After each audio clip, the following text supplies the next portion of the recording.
안녕하십니까, 이우영입니다. 지난 시간에 이어서 계속해서 크리스천 청년의 인생 설계 어떻게 지도할 것인가 말씀드리도록 하겠습니다. 이 내용은 우리 캠퍼스 청년 연구소의 정기 포럼에서 제가 강의한 내용의 후반부입니다. 지난 시간에 청년 인생 설계 사역의 계기에 대해서 말씀드렸고요. 대학생 인생 설계의 현실에 대해서, 그리고 어디에 주안점을 줘서 인생 설계를 지도할 것이냐, 인생은 마라톤 경주가 아니다, 이거에 대해서 말씀드렸습니다. 오늘은 이제 4, 5, 6에 대해서 말씀드리죠. 먼저 이제 크리스찬 청년 진로 지도의 현실에 대해서 말씀드리겠습니다. 우리 크리스찬 청년 쪽에 이제 본격적으로 말씀을 드리면 굉장히 취약하죠. 왜 청년들을 위한 그 크리스찬 지도, 진로 지도가 이루어지지 않을까, 이런 생각을 많이 하게 됩니다. 크리스찬 청년들을 위한 어떤 진로 지도는 제가 청년이었을 때나 지금이나 별반 달라질 거 없는 것 같습니다. 저도 이제 청년 지도를 굉장히 오랜 동안 해왔지만은 굉장히 많은 부분에서 발전이 되지 못하고 있어서 굉장히 어렵습니다. 좀 뭐 발전된다 해도 또 상황이, 세상의 환경이 굉장히 급변하고 있으니까 더욱 그런 것 같습니다. 첫째는 지도자가 없습니다. 뭐 지금 청년 사역을 하고 계신 분들 많으신데 제가 이런 말씀 드리면 섭섭하실지 모르겠지만은 지금 청년 지도자들은 굉장히 부족하다, 이렇게 저는 봅니다. 부족하다는 얘기는 마땅한 분이 좀 부족하다는 뜻이죠. 숫자는 많은지 모르겠어요. 교회마다 뭐 청년부가 다 있을 테니까, 거기 또 지도자가 계실 테니까. 청년들을 지도할 수 있는 사람이 어떤 사람인가에 대해서 지난 시간에 제가 말씀드렸는데, 거기에 비춰봤을 때 사회 경험이 짧은, 우리 청년들이 살아갈 인생을 살아온 경험이 없는 분들이 가르치는 경우가 대부분입니다. 어떤 경우는 동년배인 경우도 있고 나이가 든 청년보다 어린 전도사님들도 있죠. 그러니까 이제 이런 직장 생활을 하고 있고 또 결혼을 앞두고 있거나 이미 한 사람들에게 인생에 대해서 가르칠 수 있는 여지가 굉장히 좁은 것이죠, 봅니다. 이것이 이제 문제라는 것입니다. 그럼 교회 내에 좀 이걸 보완해 줄 수 있는 멘토가 있느냐? 사실 그렇지도 못해요. 왜냐면 그들도 이런 지도를 받은 적이 없어요.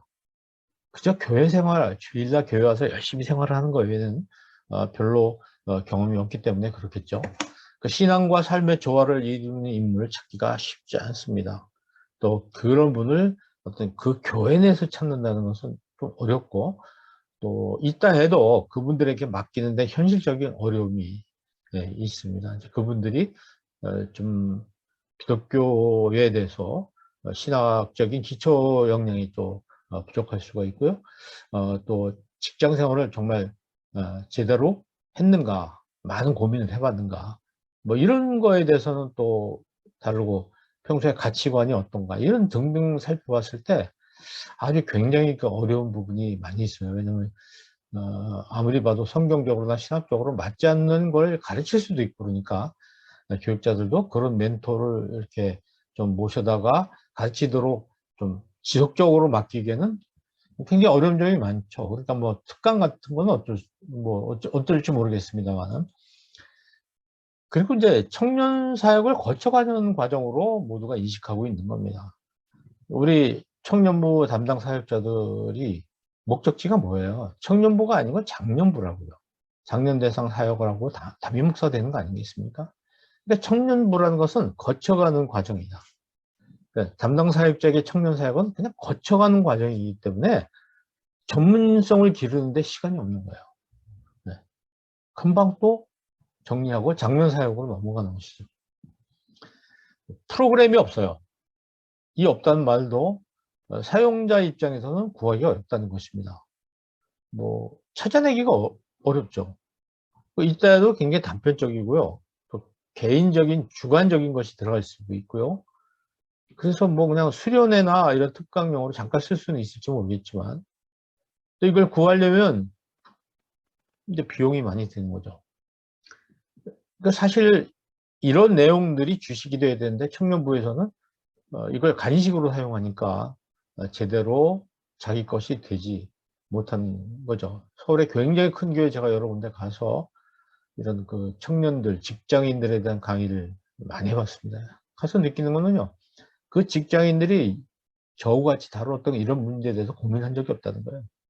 같이 얘기해주고, 자기가 어떤 일을 하고 있는데 이걸 시장적으로 어려운 문제인데 이걸 어떻게 하면 좋겠는지에 대해서 지금까지 교회 생활하면서 또는 청년부 생활하면서 또 청년부 졸업하고 직장인 청년부에 일하면서 거기서 이런 거에 대해서 배운 적이 없다. 이런 이야기를 많이 하고 있습니다. 그는 프로그램도 없고 지도자가 부족해서 그렇겠죠.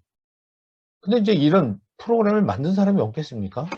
저같이 안타까워하는 사람들이 많이 만들었겠죠. 이 시장 진입이 어려운 거예요. 이 시장 진입이 어렵다는 얘기는 제가 작은 출판사 하나 만들어 책을 냈는데 이걸 수천 개의 그 서점을 상대로 영업을 해야 되는 거하고 똑같은 거예요. 자전거 타고 다니면서 이 책을 배달할 수도 없고 말이에요.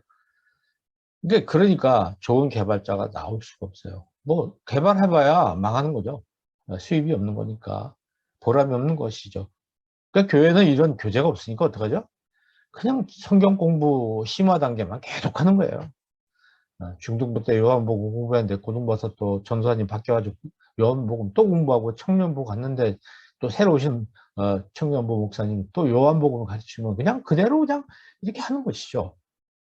그러니까 이 우리 저 청년 지도자들 부목사님들이나 전도사님들도 답답한 게 자기도 아는 게 없으니까 그 신대원에서 배웠던 그런 그 내용들을 다시 그냥 여기다 가르치는 거예요. 근데 이분들 우리 청년들이 필요로 하는 것이냐가 중요한 게 아니라 내가 가르칠 수 있는 것을 찾아서 그냥 가르치는 거죠.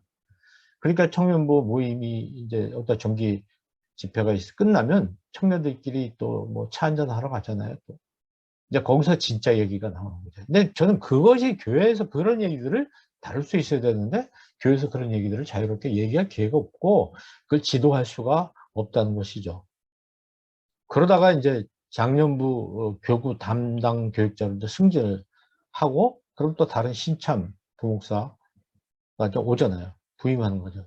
그러니까 또 그분 처음부터 또 시행착오로 하고 이렇게 반복되는 상황을 우리가 이제 맞이하게 돼요. 이게 우리나라의 교회의 커다란 문제점이라고 볼 수가 있습니다. 그래서 저는 이제 나중에 말씀드리겠지만 개발자의 프로그램 런칭을 도울 수 있는 포탈이 필요하다는 거죠. 이런 많은 사람들이 개발한 걸 한 곳에 모아서 교회들이 사용할 수 있도록 모아주는 기능이 필요하다 이렇게 봅니다. 캠퍼스 선교 단체도 우리 청년들을 잘 가르치고 계시니까 근데 여기도 굉장히 어려워요.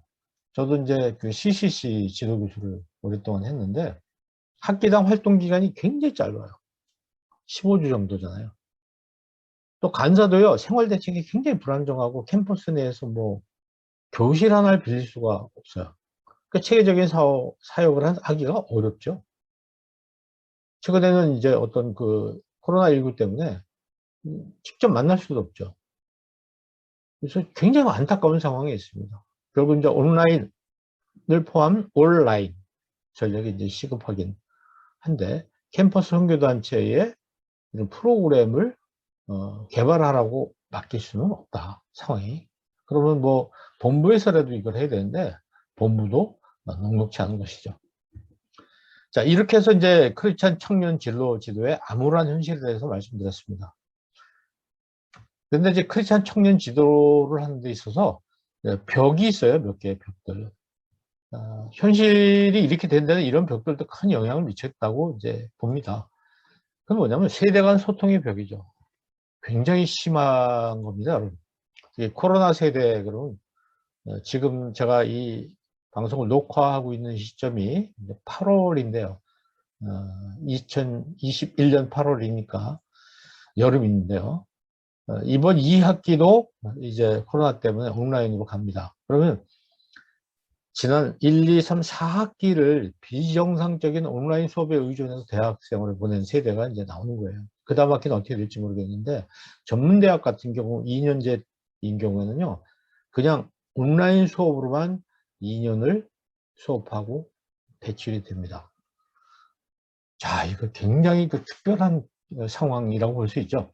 이제 교수님들한테 코로나19 이후에 학생들이 어떻게 달라졌습니까? 했더니 정말 전에는 볼 수 없었던 그런 상황들이 많이 예, 나온다는 거예요. 아르바이트도 많이 하고 학교 오고 싶어 하지 않고 뭐 등등 여러 가지 그 어떤 그 요즘 청년들의 상황을 얘기해 주고 있어요. 서로 잘 모르고 선배도 모르고 후배도 모르고 과 동기 문화도 없어지고 이렇게 됐다는 거죠. 여러 자료들을 보면 지금 코로나 블루, 그죠? 그 다음에 코로나 레드, 굉장히 그 무력감이 심해지고 갈등이 오는 그런 상황에 있습니다. 만족도가 떨어지고요. 아르바이트 자리 구하기 어려졌고 친구를 못 모이고 우울해지고 이런 상황으로 가고 있는데 특히 지인들을 만나지 못하니까 청년들이 굉장히 답답해하는 것이죠. 친구도 못 사귀고 무엇보다도 그 학교에 대한 소속감이 지금 떨어지고 있어요.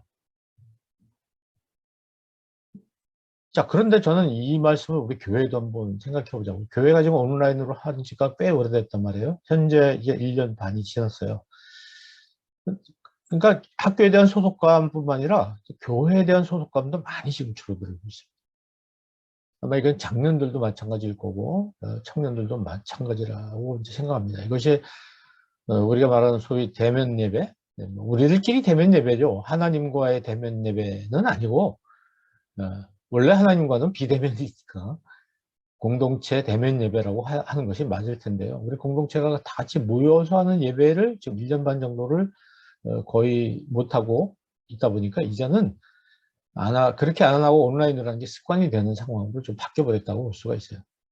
어쨌든 지금 이 20학번, 21학번 친구들은 굉장히 그 뭐라 그럴까 좀 비운이라 운이 없다고 이렇게 기사에서 얘기하고 있습니다만 특별한 경험을 가진 친구들입니다. 지금 우리 사회에서는 2030 세대에 대한 이야기가 굉장히 많죠.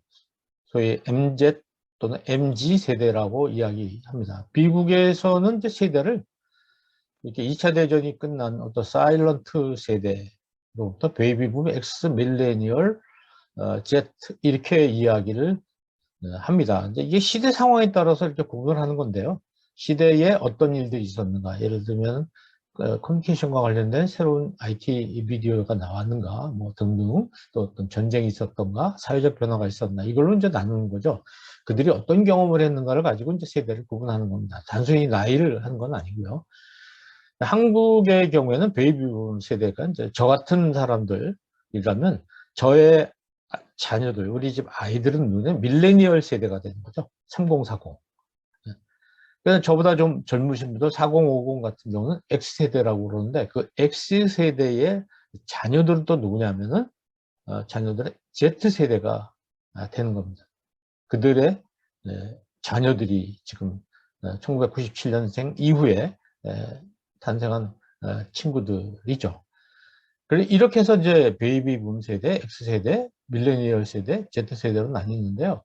베이비붐 세대 같은 경우는 막 전쟁을 경험한 사람들이죠. 가난하게 또 민주화 이런 걸 겪은 사람이고 X세대 4050은 풍요 또 서태지 음악 또 대중문화 뭐 이런 거를 그 경험한 사람이라고 볼 수가 있어요.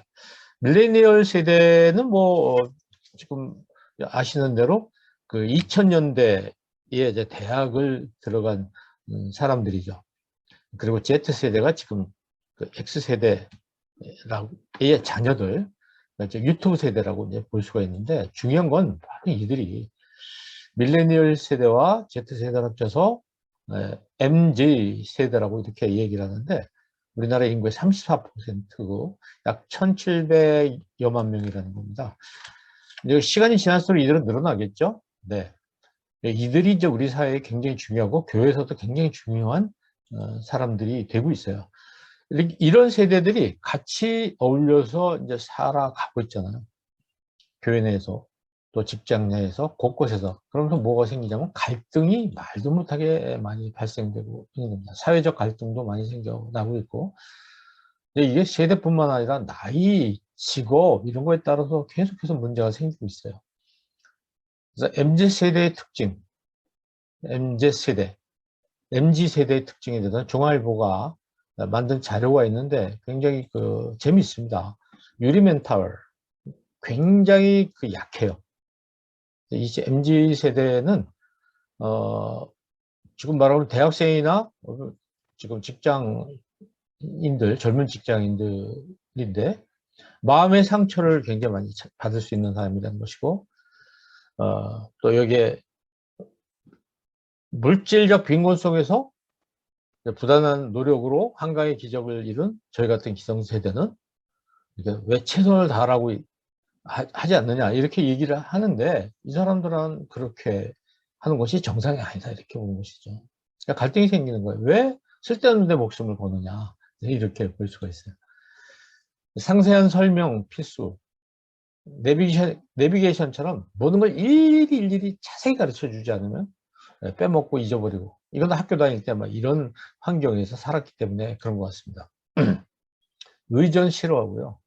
에티켓은 중요하다고 생각을 합니다. 근데 의전하는 걸 뭐라고 그러냐면, 이제 예를 들면 이제 행사장에 가는데 반바지 입고 가고 이러는 거예요.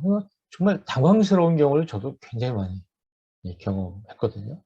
이런 거 싫어해요. 형식적으로 누구에게 잘 보이기 위해서 뭐 복장을 갖추고 이런 건 싫어한다. 노동소득에 배신당한 세대. 일한다고 지금 뭐가 뭐 자기한테 잘 되는 것이 아니라는 것을 이제 확인한 세대거든요, 지금.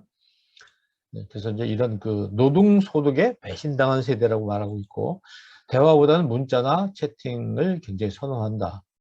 그래서 뭐 앞에 앉아 있는 사람하고도 문자나 채팅을 이용해서 소통하길 편하게 생각하죠. 저 같은 경우는 전화가 제일 편하고, 그보다 더 편한 건 직접 만나는 건데, 요즘 세대는 문자 채팅이 제일 편한 소통 방법이라는 거죠. 이것 때문에 요즘 우리 시대가 이제 비대면 시대라고 그러는데, 비대면 시대가 너무 편한 거죠. 이 친구들은 편하다, 익숙하다 이거예요. 근데 저희 같은 사람이 이 비대면은 비정상이라고 이제 보는 거 아니겠습니까? 여기서 오는 소통의 문제가 많이 생기는 거죠. 그러다 보니까 현장에서는 기성세대하고 MZ세대에 굉장히 많은 차이가 여기 나타나는 거죠. 회사의 발전은 나의 발전이다. 아니라는 거죠. 뭐, 부서 회식은 네, 업무 현장이다. 그러니까 저녁에 이제 저희 회사 다닐 때는 저녁에 술 먹고 뭐 이런 게 많아서 괴로웠는데, 이제 점심때 하자는 거예요. 비싼 거 사달라 이렇게 얘기를 하고, 제가 이제 학생들 밥 사주러 이렇게 가면요, 정말 잘해야 됩니다. 제가 생각한 것보다 훨씬 비싼 걸 막 시키는 거예요. 눈치를 저는 막 보면서 살았는데, 이 친구들은 눈치를 보지 않고 굉장히 비싼 걸 시키니까 당초 예상한 것보다 더 이제 뭐 비용이 많이 나가는 경우가 있습니다. 뭐 등등, 뭐 승진 빨리 하는 거 별로 관심 없어요. 얼마나 오래 다니냐. 그리고 이제 제 얼굴이 나와 있는 이 부분에 나와 있지만은, 자기를 존중해 달라는 거, 인정해 달라는 거, 보상해 달라는 거, 뭐 이런 것에 굉장히 관심이 많다고 볼 수가 있겠죠. 특히 이제 이분들한테 우리가 또 이제 좀 배워야 된다고 그럴까요? 알아야 될 거는, 이 사람들은 굉장히 수평적이고 개인화되어 있다 이렇게 볼 수가 있어요. 그래서 불평등 같은 거 싫어합니다. 특히 지금 경직된 생애주기 이거 강요하지 말라는 거예요. 대학 진학해서 취업하고 창업하고 하거나 진로를 하고 결혼과 출산, 부양 뭐 이런 거 어른들이 살아왔던 그 순서대로 우리한테 강요하지 말아달라는 거죠. 왜냐면 우리 그거 할 수 없다는 거죠. 지금 상황이 집값 비싸지 뭐. 그러니까 나름대로 좀 생존 방식을 해서 뭐 지금 1인 가구가 엄청나게 많잖아요.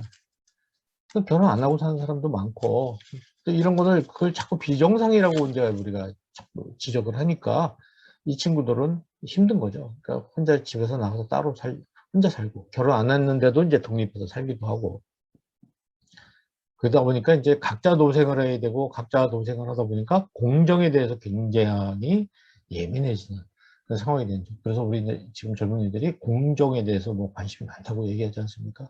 그 이유가 바로 여기에 있는 것이죠.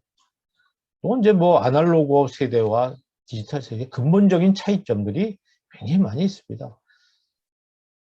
뭐 우리는 아날로그 세대인데 말 안 해도 알잖아요. 근데 지금 친구들은 말 안 해주면 모르는 거죠. 그 밖에 여러 가지 함께 안 하면 지금 저희는 굉장히 불안한데 젊은 친구들은 혼자가 굉장히 편하다. 이러니까 이제 이런 세대, 네 세대가 한 곳에 모여있죠. 네 세대라고 그러지만은 네 개밖에 안 되겠습니까? 또 여기서 세분되는 거거든요. 그러니까 모든 사람은 다 다른데 교회 내 세대 간의 소통이 굉장히 안 되는 거예요. 청년부에서 장년부를 안 오잖아요, 지금. 어느 교회나 그렇습니다. 교사 찬양대원, 여전도회, 남전도회, 청년들 안 와요. 청년부에 계속 머무르다가 떠납니다. 왜 그런가요? 올라가 왜 대화가 안 되니까 그렇죠. 그러니까 저는 우리 교회 어른들한테 이런 말씀을 많이 드리는 거예요. 청년들한테 비치 우리 교회 나이가 몇 세라고 그러냐 조사해보라는 거죠. 그리고 이제 청년들의 담론이 뭐냐. 뭐 취업, N4, 동성애, 비혼 출산, 뭐 이런 것들이 굉장히 중요한 문제거든요. 근데 기성세대는 이것에 대해서 어떻게 생각합니까? 아주 굉장히 엄격하고, 있죠. 그 어떤 틀. 얘는 굉장히 싫어하는 거예요. 이 젊은이들은 또 목사님들이 설교할 때 정치적인 설교, 어떤 특정한 사람을 이렇게 한다든지 역사적으로 잘못된 내용을 잘못 알고 한다든지 말이죠. 굉장히 보수적이라든지 지나치게 좌편향적이라든지 자기 하나님의 말씀을 설교하는데 하나님의 말씀이 기준이 되는 게 아니라 자기의 주관과 경험이 기준이 되어서 옳고 그름을 나눴을 때 젊은이들은 굉장히 힘들어하죠. 특히 공중기도 하시는 분들이 기도하실 때 당연히 특정 정당이나 특정 후보를 당연하게 지지하면서 기도를 했을 때 굉장히 그 청년들의 마음은 복잡해지는 것입니다. 그러니까 그런데 가고 싶어 하지 않는 거예요. 장년부 예배에 참석하고 싶어 하지 않고. 또 교회에서는 청년들을 노력 봉사할 수 있는 사람으로 계속 활용하려고 그러는 거죠. 뭐 그들에게 뭘 주는 건 없어요. 양육을 한다든지 뭐 도와주고 이런 건 없으면서 교회의 일꾼으로 몸 건강하니까 봉사해라 충성해라 이제 이렇게 강요를 하는 것에 대해서 청년들은 굉장히 싫어하는 것이죠. 저는 청년교회를 독립하라는 거예요. 이왕 이렇게 된다면 교회 시설 일정한 재정 지원하고 담당 목사와 운영위원회 만들어가지고 100% 스스로 그 청년교회를 운영해 나가도록 정권을 위임하는 거죠. 이렇게 해서 새로운 교회를 개척하는 것이죠. 이러한 시도가 지금 필요하죠. 그래야 여기에 몸담고 있는 사람들이 최선을 다해서 자기가 참여해서 자기 스스로 뭔가를 보람을 찾으면서 신앙생활을 책임감 있게 해나갈 수 있겠다 생각합니다. 어쨌든 이 세대 간의 갈등 문제는 지금 교회가 해결해야 될 굉장히 중요한 문제인데 열쇠는 누가 쥐고 있냐면 기성세대가 쥐고 있죠. 기성세대가 굉장히 많은 부분을 양보해야 됩니다. 왜? 시대가 바뀌었으니까. 우리가 지금 살아가는 이 우리들 중심의 그 시대가 아니잖아요. 젊은이들 중심의 세계로 펼쳐지고 있는데 계속해서 우리가 주인 노릇하려고 그러고 의사결정을 하려고 그러고 그러니까 이 친구들에게 교회의 여러 가지 어떤 그 행사나 뭐 이런 게 있을 때 좀 이들을 참여시키고 주도권을 주고 의사결정도 이 친구들한테 한번 안을 만들어 와 봐라. 이렇게 할 수 있는 그런 어떤 위임하는 것들 굉장히 중요하죠. 그래서 저는 타스크포스 팀 같은 걸 만들어서 청년들을 의사결정 과정에 참여시키라는 겁니다. 이런 걸 좀 해결돼야지 우리가 청년 양육이라는 부분이 어느 정도 기초가 마련될 수 있을 거예요. 또 이제 모이는 교회와 흩어지는 교회의 불균형이 굉장히 큰 벽이에요. 우리는 지금 성전 중심의 목회를 하고 있는 거죠. 근데 성전 중심이 이게 성경적이냐? 이에 대해서는 많은 비판이 있습니다. 무조건 모이는 거예요. 그러니까 주일날만 모이는 게 아니라 계속해서 교인들을 모이게 하는 거예요. 성전이라고 이름 짓고 그 성전 거룩한 공간으로 모여들게 해주는 겁니다. 그러면 그 거룩한 공간 바깥에 있는 가정과 직장과 사회는 뭐냐? 거기는 별 가치가 없는 것이 되는 것이죠. 그래서 이제 이분법적인 신앙이 많이 그 이중적인 신앙이 생겨나게 된 거죠. 그래서 이게 흩어진 교회로서 우리가 어떻게 살아갈 것인가에 대한 액션 플랜들, 실천적인 그런 부분이 연구가 되어 있질 않아요. 직장에서 이럴 때는 어떻게 하는 게 좋은가? 없어요. 그냥 교회에서 어떻게 할 것인가만 계속 가르치고 있습니다. 60, 70, 80 될 때까지 그것만 계속 훈련을 받는 것이죠. 그러다 보니까 어떤 문제가 되냐면 사회에서 이게 신자나 비신자나 뭐 별 사는 게 차이점이 없게 되는 것이죠. 근데 신앙생활을 오래 한 사람들도 보면 결국은 기가 막힌 참 상황이 되고 마는 거예요. 이제 우리가 이제 지금뿐만 아니라 과거부터 쭉 보면 특히 정치 분야에 나가 있는 그 기독교인들 중에서도 뭐 장로라든가 뭐 이런 사람들 보세요.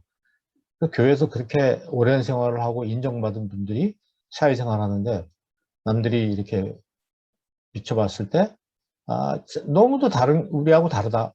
그런 발견을 못 하잖아요. 우리랑 똑같네. 이런 걸 발견하고 실망하는 경우가 얼마나 많이 있고, 더 나아가서는 아주 나쁜 일을 도맡아서 하는 경우도, 최악의 경우도 많이 있죠. 이런 것이 계속 오다 보니까, 이제, 비신자들 중에서 교회를 신뢰하는 사람은 9%고, 호감을 갖는 사람은 6%밖에 안 되는 지금 아주 답답한 상황이 되고 말았습니다. 우리 교회가요, 이런 모이는 교회 중요하죠. 근데 모이기만 하면 어떡합니까?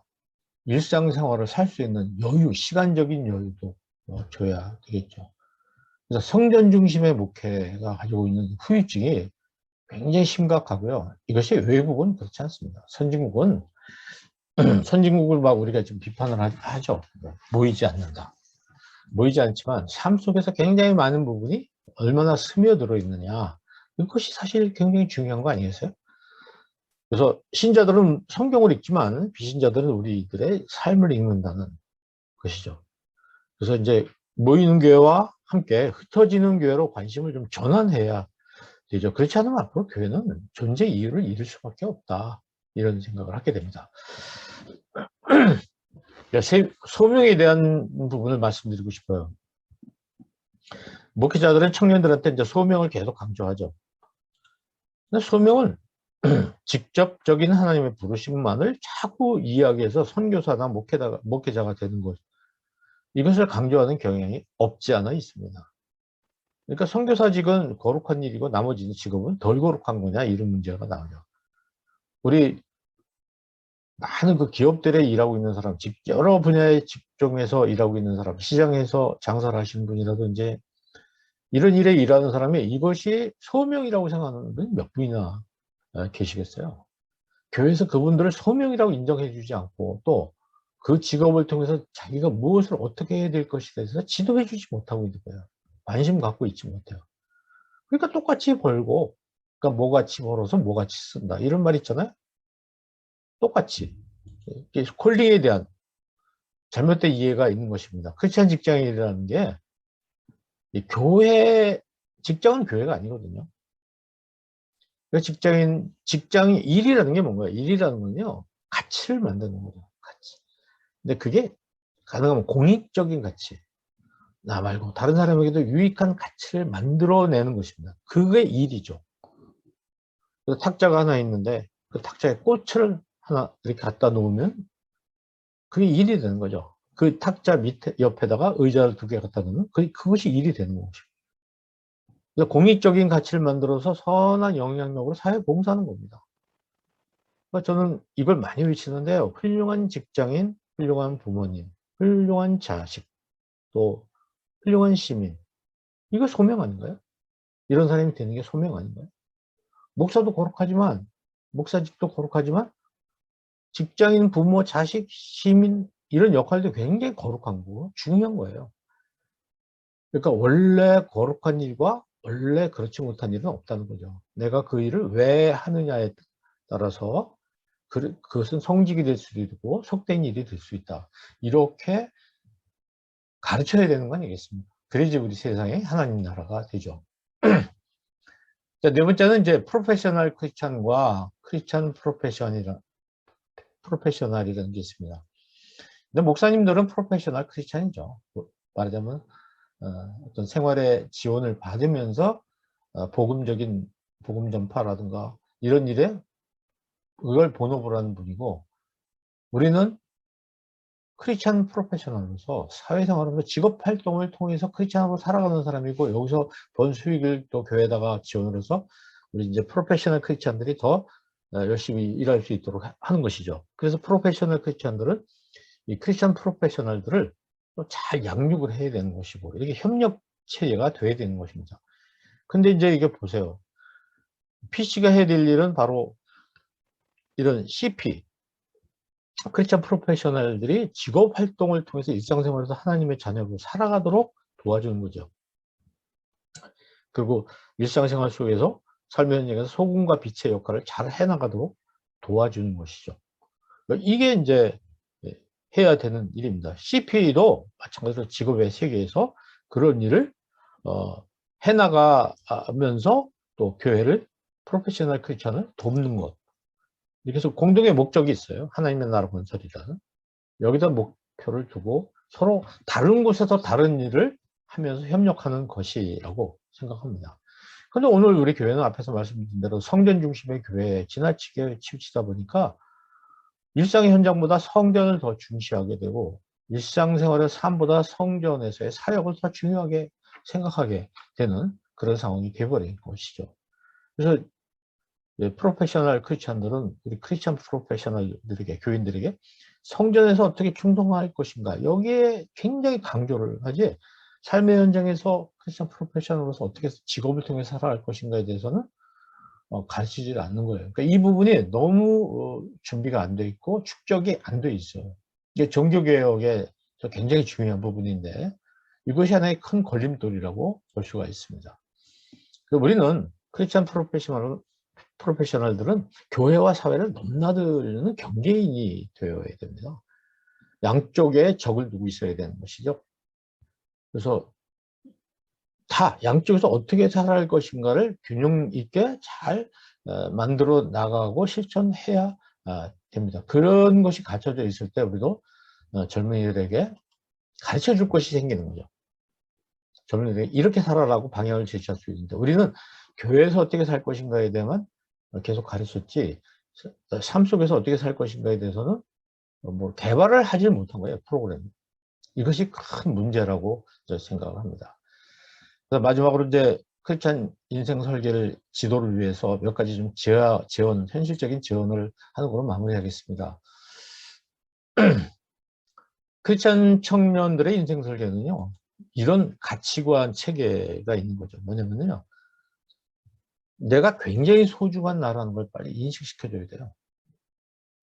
우리 교회든 사회든 이건 공통적인 겁니다. 나는 굉장히 중요한 존재다.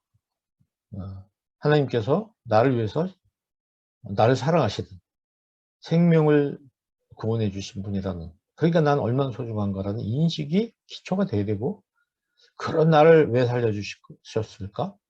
나를 향한 하나님의 계획은 무엇일까? 고민하는 단계가 있어야 되겠죠. 우리 교회가 이 단계를 만들어야 됩니다.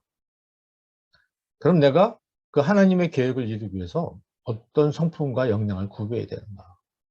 그래서 공부하는 거죠. 대학에 그래서 가는 것이고. 그러고선 직업을 통해서 나를 실현하면서 또 사회에 봉사하고 기여하고 하나님의 나라를 확장시키는 일로 살아가는 거예요. 이게 우리 크리스찬들의 어떤 인생 설계가 돼야 되죠. 이런 기초적인 부분을 우리가 잘 체계화 시켜야 되겠다는 얘기입니다. 근데 우리 교회 청년들 가르치는 분들, 또 직장인들을 가르치는 교회에서 이런 체계가 있느냐? 체계가 없어요. 그냥 뭐 이렇게 뭐랄까, 체계 없이 좋은 걸 그냥 가르치는 거죠. 좋은 걸. 그러니까 체계 없는 크리스찬이 되고 만다, 이렇게 볼 수가 있어야 돼. 이렇게 점점 나의 역량을 확장시켜 나가도록 해야 됩니다. 방금 말씀드린 이런 것들, 이런 게 카이포 같은 사람들의 이제 어떤 세계관을 기초로 해서 정리를 한 것이죠. 우리의 그 성품과 역량도 성숙 단계가 있어요. 우리 어린아이들 보세요. 다 자기지향적이잖아요. 그래서 자기한테 조금 손해보면 울고 싸우고 그러거든요. 근데 사회화가 되면서 점점 다른 사람도 지향을 하게 되는 거예요. 나만 지향하는 게 아니라 나도 지향하지만 타인도 지향합니다. I'm okay만 추구하는 게 아니라 you are okay도 같이 추구를 하는 거예요. 나만 좋은 게 아니라 저 사람도 좋아야 되겠구나 하는 것을 깨닫게 되는 게 사회화죠. 그 단계가 넘어가면 어떻게 됩니까? 우리 모두가 좋아야 되겠구나 하는 공동체 지향적인 성품과 역량을 갖추게 되는 것입니다. 오늘 그리스도인이 어떻게 변화가 되어야 되느냐? 타인 지향이죠. 이타적인 사람, 이웃을 사랑하라는 겁니다. 그게 기독교의 가장 큰 가르침 아닙니까? 내 이웃을 내 몸과 같이 사랑하라. 이 이웃을 사랑하는 게 타인 지향이거든요. 나만 생각하지 말고 원래는 나를 지향하지만 거기서 더 성숙해서 타인을 지향하고 더 나아가서 공동체 전체를 지향해야 된다. 근데 오늘 우리가 욕을 먹는 이유, 교회가 욕을 먹는 이유는 공동체 지향을 하지 않고 다른 사람 지향을 하지 않고 오직 자기 지향만 하는 거죠. 크리스천들이. 교회는 교회도 교회 지향만 하는 거예요. 다른 교회 지향도 안 해요. 옆에 교회하고 경쟁하고 있고 모든 지역 내에 있는 교회들끼리 공동체라는 생각을 하고 있지 않아요. 교회들끼리도 그러는데 우리 사회와 공동체 지향을 하고 있느냐 이런 부분은 굉장히 잘못된 거죠. 그러니까 이거 하나만 놓고 봐도 우리가 앞으로 청년들 어떤 방향으로 가르쳐야 될지 금방 나타나지 않습니까? 결국은 나의 성품과 역량을 내가 고쳐서 선한 영향력을 확보한 다음에 이제는 세상을 변화시켜 주는데 써야 되겠죠. 그러려면 영향력을 발휘하는 단계인데 먼저 확보를 해야지 발휘를 할 수 있지 않을까 이런 생각을 하게 됩니다. 저는 우리 교회 청년부가 존재 목적과 역할을 재정립해야 된다고 생각합니다. 고등부까지 모르겠어요. 고등부도 좀 바꿔야 되는데 뭐 거기까지는 우리가 생각할 틈이 없고 청년부만이라도 바꿔야 돼요. 청년부의 교과 내용이 달라져야 되는 겁니다. 청년은 사회 진출을 목전에 두고 준비하고 있습니다. 직업 결정, 취업, 또 직장 생활, 결혼, 부양, 또 부모 부양 등등 내 집 마련. 이건 뭐 풀어야 될 과제가 눈앞에 너무 많이 있는 사람들이죠. 이분들에게 어떤 신학개론을 가르쳐서 그것이 적용할 수 있는 부분이 아닌 거예요. 그동안 익힌 신앙을 이제 삶에 적용을 해야 되는데 그동안 배운 게 개론밖에 없는 거예요. 강론이 없어요. 굉장히 이 문제가 심각한 겁니다. 그러니까 이때 어떻게 되죠? 떨어져 나가요. 이걸 잘 준비해 줘야지 훌륭한 크리스천 사회인이 되고 직업의 세계에서 교회와 사회에 소금과 빛의 역할을 할 수가 있는 것이죠. 기반이 마련될 수가 있는 것이죠. 이게 바로 다음 세대의 양육인데 다음 세대의 양육을 교회 일꾼 세우기로 이렇게 좁혀서 생각을 하면 이 문제는 해결되기가 어렵겠다 생각이 들어요. 인생이라는 건 일과 사람과 일의 방정식이다. 내가 어떤 사람들과 어떤 일을 어떻게 하면서 살아가느냐 이걸 정리 잘하면 우리가 세상을 잘 살아갈 수 있거든요. 어떠한 내가 어떤 사람인데 내가 어떤 사람들과 또 만나서 어떤 일을 어떤 방법으로 하고 살아갈 것이냐 이걸 결정하는 것이죠. 우리 인생은 다 이런 어떤 공식을 밟아 살아가지 않습니다. 과정을 거쳐서. 그러니까 교회가 공식만 가르쳐 주지 말고 그 어떤 문제 어떤 공식을 적용해서 풀 것인지를 응용하는 방법을 가르쳐 줘야 되겠죠. 예를 들면 구구단을 외웠는데 끝난 게 아니죠. 구구단을 계산할 때 어디다 어떻게 적용해서 살아가야 되느냐. 그러기에는 우리 교회가 너무 덩치가 크고 한 사람이 너무 많은 사람을 가르치고 있고 너무 규모에 너무 우리가 이제 빠져 있는 거죠. 한 사람이 한 사람을 양육하기도 어려운 거 아니겠습니까? 이런 점에서 우리 자신을 한번 되돌아볼 필요가 있어요. 제가 이제 트라이 앵글이라는 프로그램을 하나 이제 개발을 했습니다. 저하고 우리 같이 수고하시는 목사님 한 분, 또 집사님 한 분하고 셋이서 어떤 그 직장인들에 대한 삶의 크리스천의 삶의 전문가들이죠. 그래서 나, 이웃, 일 이거 세 축으로 하는 청년 인생 설계 프로그램을 만들어서 지금 여러 곳에 확산시키고 있는 중입니다. 좀 여러분 관심 가지시면 좋을 것 같고요. 이 예수님 시각으로 나를 바라보고 예수님 시각으로 이웃을 바라보고 예수님 시각으로 일을 바라보는 그런 내용이죠. 그러니까 청년이나 직장인들이 어떻게 그리스도인으로 살아갈 것인가를 굉장히 오랜 고민을 하다가 만들어 놓은 프로그램이에요. 나중에 이제 자료를 여러분이 한번 좀 보시면 될 것 같고요. 그 청년 프로그램을 공유하고 지도자를 양성하는 게 앞으로 큰 과제라고 봅니다. 개교회 사역자, 또 개인, 이런 사람들이 프로그램을 많이 가지고 있습니다. 온 교회들 보면 교회 나름대로 이렇게 좀 투자를 해서 좋은 프로그램을 많이 개발해 놓죠. 그래서 이제 다른 교회들에 많이 이렇게 공급하기도 하고 지원해 주기도 하고 그렇습니다. 뭐 일부 교회는 그런 프로그램을 만들어 놓고 와서 교육을 받을 수 있는 세미나 개최하면서 굉장히 비싼 돈을 받고 그런 일부 교회도 있지만은 또 많은 교회들은 그렇지 않고요. 또 개인, 저같이 이렇게 개인들도 이런 프로그램을 가지고 있어요. 이것을 어떻게 공유할 것이냐. 특히 작은 교회, 규모가 작은 교회 청년 사역자나 캠퍼스 선교 사역자들에게 어떻게 이걸 나눠주고 공급하고 공유할 것이냐는 문제입니다. 저는 대규모 교회들이 자체 개발을 한 것을 가급적 무료로 빨리 공급해 줬으면 좋겠어요. 그리고 아주 저렴한 비용으로 공유해 줬으면 좋겠고요. 뭐 저같이 개인적으로 개발하신 분들은 무료를 공유를 하든가 아니면은 적절한 보상을 체계를 만들어서 어쨌든 공유하는 운동이 일어나야 되겠다. 다들 책상 돌아면서 지금 썩고 앉아 있을지 모르겠거든요. 그래서 이 프로그램을 런칭하는 어떤 지원이 필요합니다. 굉장히 훌륭한 상품인데 시장에 진입 못하는 그런 상품도 굉장히 많아요. 이건 개발자나 그래서 이용할 소비자 모두에게 손해죠. 이게 어떻게 프로그램을 다 모아가지고 나눠줄 것이냐 중개 포털 같은 게 이제 필요합니다. 청년 지도를 위한 다양한 프로그램들 어딘가 지금 많이 숨어 있고 누군가 가지고 있는 흩어져 있는 것들을 한 군데로 모아서 필요한 사람들에게 공급해주는 그런 뭐라 그럴까요? 과정, 중개 역할이 필요하다고 생각을 합니다. 그리고 이제 프로그램을 이렇게 좀 어떤 것이 필요한가 말하자면 교과 과정이랄까요? 이 과목을 찾는 게 굉장히 중요해요. 그 전문가들이 좀 모여서 청년들에게 앞으로 사회 진출할 청년들에게 필요한 과목들 가르쳐야 될 과목 50개면 50개를 좀 정리를 해야 돼요. 정리를 해서 각 분야 전문가들한테 이걸 개발해 달라고 그래서 그 개발한 것을 이렇게 모으던가 아니면은 공개 모집을 해서 공모전을 해가지고 모아서 그걸 가지고 이제 우리가 각 교회에서 선택해서 사용할 수 있도록 그렇게 하는 것이 필요하죠.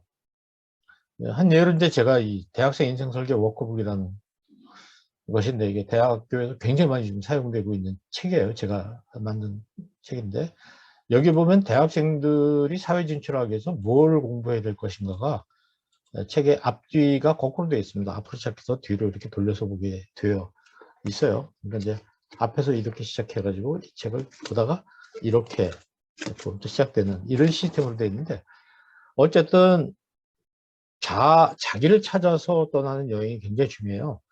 이 부분에 대한 과목들이 있고요. 미래를 향해서 준비해야 될 과목들이 있어요. 그러니까 이것이 한 좋은 사례라고 그럴까요? 거의 좀 말씀드렸지만 36학기 동안 이렇게 18년 동안 해온 건데 그동안 굉장한 뭐랄까 수정이 있었죠. 많은 수정이 있었는데 요 과목 같은 것을 좀 참고해서 뭐 이걸 기독교적으로 만들진 않았지만 기독교적인 문화를 바탕으로 가치관을 바탕으로 제가 만들었고 그래서 이것은 교회에서 잘 활용할 수 있는 자료라고 저는 생각을 합니다.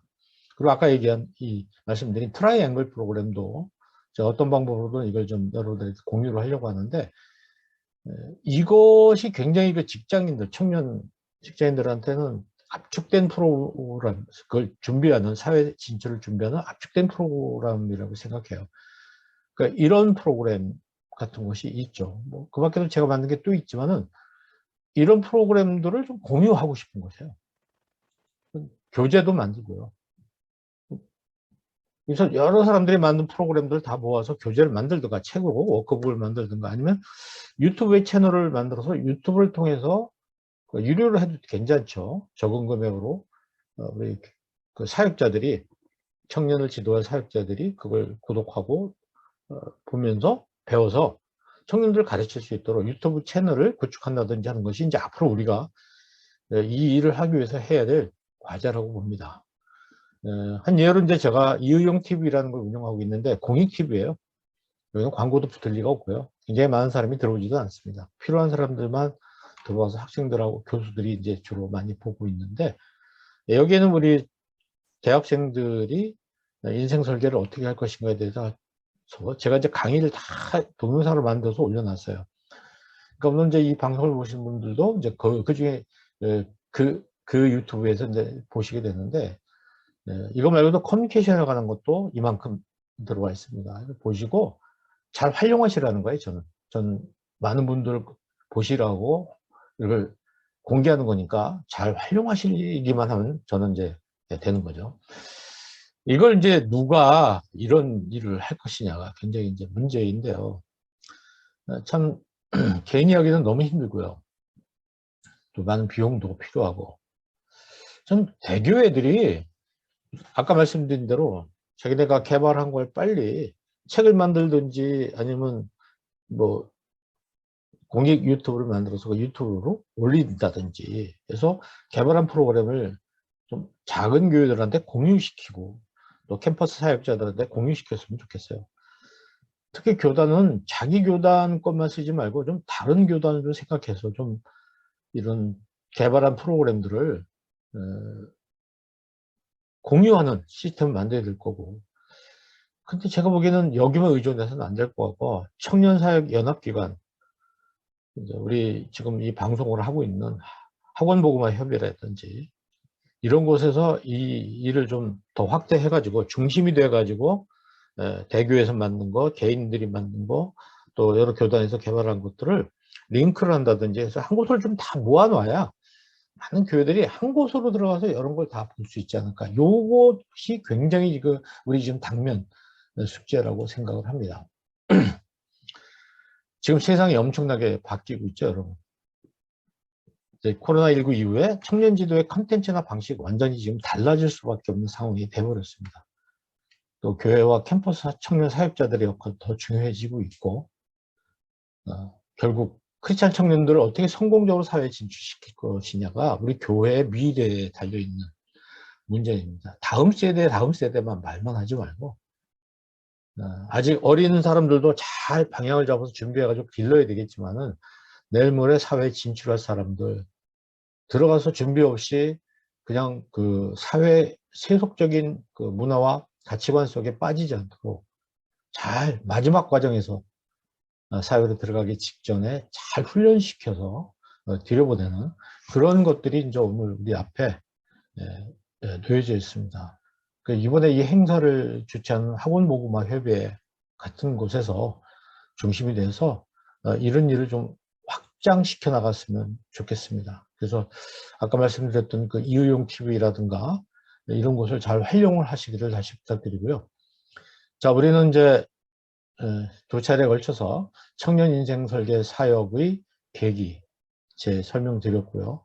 그리고 이제 대학생 인생 설계 현실과 또 어떤 방향을, 인생은 마라톤 경주가 아니다라는 제목으로 전반부에 말씀드렸습니다. 그리고 후반부에서는 크리스찬 청년 진로 제도의 현실, 그리고 어떤 벽들이 있는지, 또 크리스찬 청년 인생 설계 지도를 위한 어떤 몇 가지 제언을 여러분께 해드렸습니다. 앞으로 우리 청년 인생 설계를 위해서 많은 분들이 힘써서 하나님께서 원하시는 하나님의 나라를 이 땅에 이뤄나가는데 노력했으면 좋겠습니다. 감사합니다. 마치겠습니다.